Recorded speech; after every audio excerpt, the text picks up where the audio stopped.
And back with Brian Johnson. Brian Johnson is about to get waxed. What, just depending on how much attention you was paying in the first place, you might be thinking, but you did all that 2 days ago, didn't you? Why are you doing it again?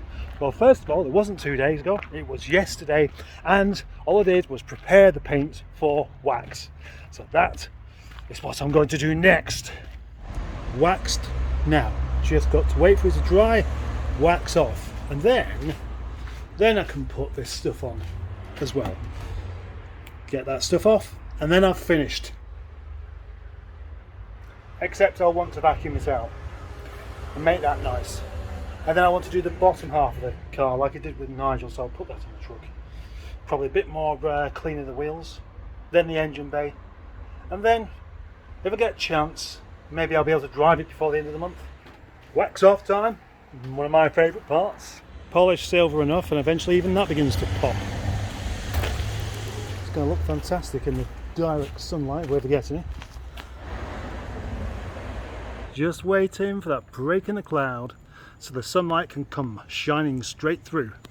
I have run out of milk, so I'm going to have to pop to the shop to get some. That's fine, but it's only off there. Why not just take the car?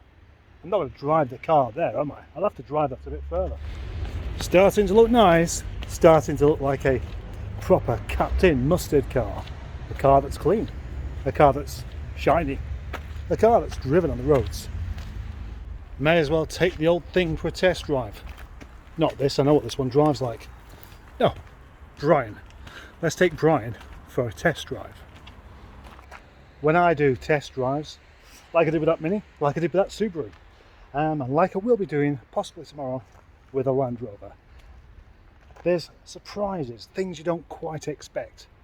But with this, I know exactly what to expect.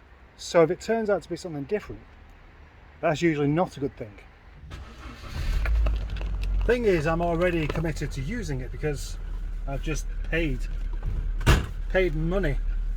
Well, I mean, yeah, it comes out on the 17th to tax this car. So if it's not good, then that's not good. Yeah? Startup, there was smoke again, and now it seems to have gone. There's quite a bit of smoke. So, who knows what's going to happen? Could be dreadful. But so far I can report that, as expected, it is exactly as I expected. Yeah, a double expectancy there. Well, this is rather dull. A drive around a housing estate over the speed humps. Why did I come this way? I hate speed humps. I don't like housing estates. I could have gone much further by now. I would have been going the other way. But it gives me a chance to possibly try out a couple of other bits on this. And now one thing I hadn't really considered before, but with the facelift model, this part of the centre console thing catches on your shin. Nice bits of bad design, that. Same road I went up before in the Subaru. Well, anyway, what a pleasant little drive. Drives along very nicely. Yes. And it pulls okay. I mean, they pull alright, but for what they are, they're better than you'd expect. They were sat there too far forward there as well, actually. Right, I haven't got the seating position quite as I like it. I think that's the one. No, that's not it. That's it. Well done me. Yes. I've come to Littleborough for a pint of milk.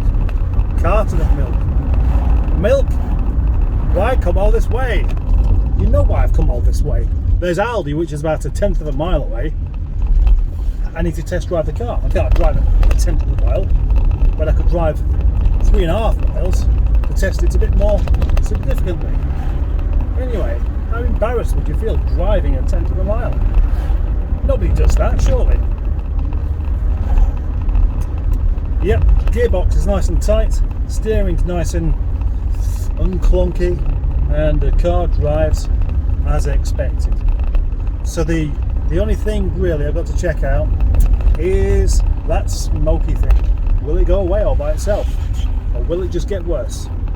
On the way back, I shall give it the beans to see if it enjoys eating beans, or whether it just spits them out the back in protest. Hopefully it'll eat them. Milk acquired. Same thing as usual. Holding back. Properly holding back until I get there. He's speeding up a bit there now, which is good. And I've got lots of people behind me wondering why I'm doing 30 miles per hour. Because that's the speed limit. Go.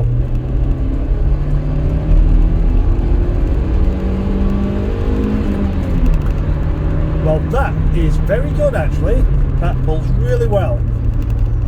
That's good news. And I've caught the duster driver up doing about 35. That pulled very eagerly indeed.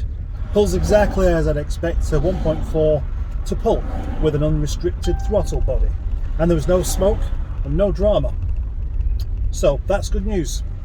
I suppose what I really need to do now is have a roll down a hill for quite a while and then put my foot down. And that's how I would check see if the stem seals are letting oil through. Just realised my aerial's stuck up like that. I should put that down before people start thinking I'm into CBing. Just before I call it a day, I'm going to go up a nice big steep hill just so I can come down the other side. Yep. Interesting, eh?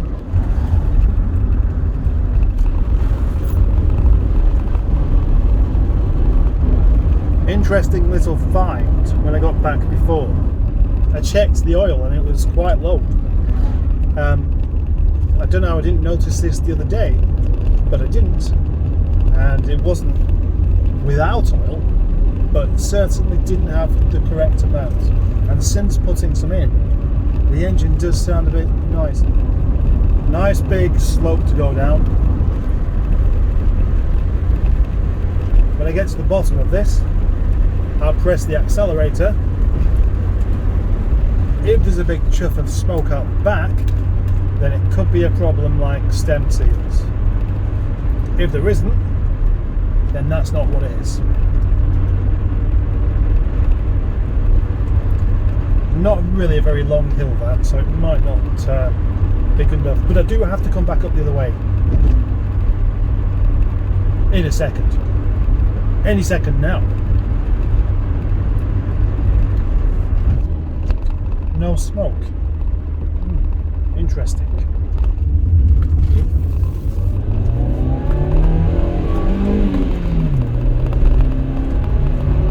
Going back up the hill, and do you know what? This does not pull well for 1.4. Going back up the hill, quite a steep hill here. It's pulling really nicely in fourth gear. Normally along this bit of road I'm having to change down to third, but instead I'm having to slow down. Could this be really good? At this point I have to slow down. Slowing down ever so slightly there in fourth gear, but only ever so slightly, not lots and lots. That's quite impressive. This car gets a point for that. And now the brow of the hill again, engine braking all the way. Try if I can not to touch the brakes so the engine does all the work. It's about a mile on the way down. Actually, it's a bit too quick a corner there to not touch the brakes. The other trick is not to touch the accelerator, because any oil buildup will be just burnt off straight away, and I don't really want that. I want it to collect up and show itself as a big oily, steamy, not steamy, but oily cloud of oily smoke. Yeah. Nearing the bottom now. That is a much, it's not a steeper hill, but it's a hill for longer. Probably 3 times the length of the other side. And that's why I didn't bother to talk to you all the way down, because you'd have got bored. I don't want to go through that puddle there. Just watch this. I don't want to get it dirty, do I? Luckily there was nothing coming the other way. The cars in front are going exceedingly slowly for cars that are good cars and not knackered old Rovers like this. Yeah, they're only doing some 30 miles per hour there. That's not very brave. We're going to slow down an awful lot for this bend here. Fair enough, now it is 30. But that's 20. Nice Labrador there. And I think we're just about at the point where I'm going to have to use my accelerator. So I'm going to open the window, like so. For that point, after about a mile of going down a hill, where I'm slowing down enough to actually need to put my foot on the accelerator. And that's about to happen any second. And I come to stop instead because there's something coming the other way. I can smell a bit of smoke from somewhere though. I wonder if that's me. Set off. No smoke at all. So it couldn't have been me. Basically, another inconclusive end. Yes. Very much inconclusive because I don't know still why it was chuffing out smoke when I started it today. Or indeed the other day. And that concludes today's video. Well, the news seems to be quite good. Left the car overnight, drying that is, and started it up. No smoke. Yeah, that's good. It's quite amazing to think just how closely related these two cars actually are. This Rover here, the 200 R8 car, originally found its feet in 1989, but of course there was a pre-production car in 1988, and the thing had been in development for quite a while, and it was an excellent car. 6 or 7 years later, they had two cars to replace it, the Rover 400 HHR and the Rover 200 R3. Completely different cars. The R3, of course, a few years later became the Rover 25, and then a few years after that, it became the facelift Rover 25. But all this time, this front end was essentially the same under the dash. So this being the original dash from 1989, I always liked. Very, very practical dashboard indeed. Practical, classy, and rovery. But the R3 dashboard, which is much the same as the 25 like mine, could also be found in some later generation R8s, like the Estates, like the Cabbies and the Coupes. This is identical to the R3, except this material is slightly different, and it hasn't got that little wooden patch just there. But just think, it went from a nice big proper piece of wood all the way around there and on the doors, to having a pretend piece of wood, to having none. However, even in this stage of Project Drive, this dashboard feels quite nice. Yeah, it does. Just not ahead of its competition any longer. That's the problem. But then in 2004, they did a facelift of the Rover 25 rather than replacing the car. And as so many people are familiar with, this is the facelift dashboard. And it's crap. I hate to say it, but it is kind of true really, because the plastics are just hard, nasty, rattly, the vents are weak, break easily, the switchgear, although most of it's the same, these ones along here are not particularly sturdy. They don't feel nice to press, they break, and the same with the electric window switches. Plus the cup holder there, having a cup holder right underneath there is completely pointless. They were just trying desperately to do something to look modern. Otherwise it's still a nice car. What amuses me though is because you can fit the R3 dashboard into an R8, it also means you can fit a Rover 25 dashboard into an R8 and then a facelift 25 dashboard into an R8. Would we like to see what that looks like? This dashboard inside that car. Obviously I'm not going to do that with these cars, am I? No. But I do have Project Amy Winehouse that eventually will be coming apart properly, and I have one of those dashboards. I might just bung it in there just to see how terrible it looks. The R8 was definitely the pinnacle of Rover, and since then what has basically happened year on year, most of the car manufacturers, some car manufacturers are getting better and better each year. Rover were getting worse and worse. Look, I've done a diagram. Yeah, I've got to fill it in, yeah, but there we go. Build quality against year. And there's Ford with the two things like that, and Rover's going to be 2 dashes. Let's see how this works. There's the Ford build quality scale, starting off very, very low indeed. Yes, I mean, the late 80s, 90s, they had terrible cars. Then around 2000 the Focus came out and it was better, and then they did some improvements. Actually, that might be a bit wrong, it might be over here, but whatever the case, they have improved. Whereas Rover started off very, very high, remained good up until about 2003, and then suddenly it just dropped down until eventually it was killed to death.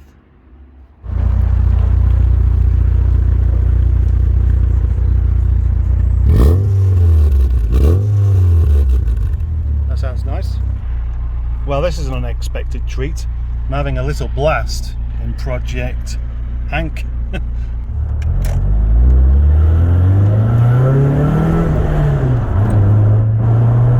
Sounds fantastic.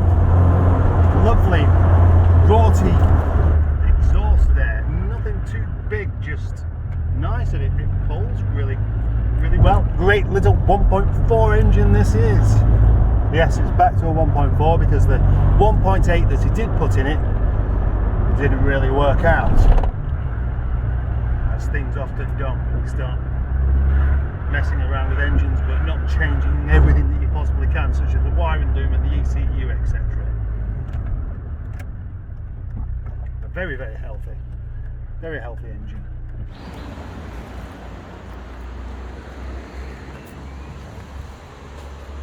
I think you've done Hank proud.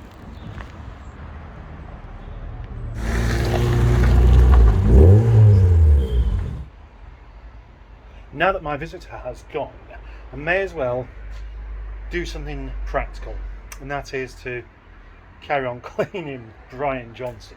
Yes, I know I've done enough of it already, but I'm going to do some more. He said I'd like the carpets to be quite a bit cleaner. It's all looking rather nice in here now, but just one small problem. I'll show you. These Rover 25 seats can suffer from seat dandruff. So I've just cleaned some bits up here, but as soon as I do that,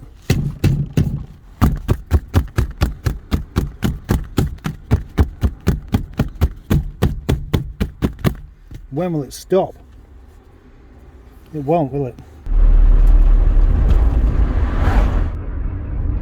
All cleaned up and ready to use. Well, I used it yesterday and cleaned up yesterday, just a bit more today. But the question is, have I finished cleaning it? No, of course I haven't. Foam inside the seats start to disintegrate a bit and then falls out the bottom. So every time you go around a bend or something, you can feel, you can't feel it, but little bits of crumbly foam will be falling out and making a right mess on the carpet. Makes it look like someone's been eating biscuits in the back. Got the engine bay to clean in it, should I want to. The shut lines all need a bit more cleaning, especially the boot. And what else? It'll be right. I think it's good enough now. Certainly the smoke stops. That's the important thing. Something else though, child booster seats. Quite often I'll stick them in the boot because they ruin the look of the back seat. But I put them in there because we're going out afterwards, and they just slide about everywhere because of it being leather. And that's another thing sliding around in the car that I just find just a bit irritating. Listen. Yeah.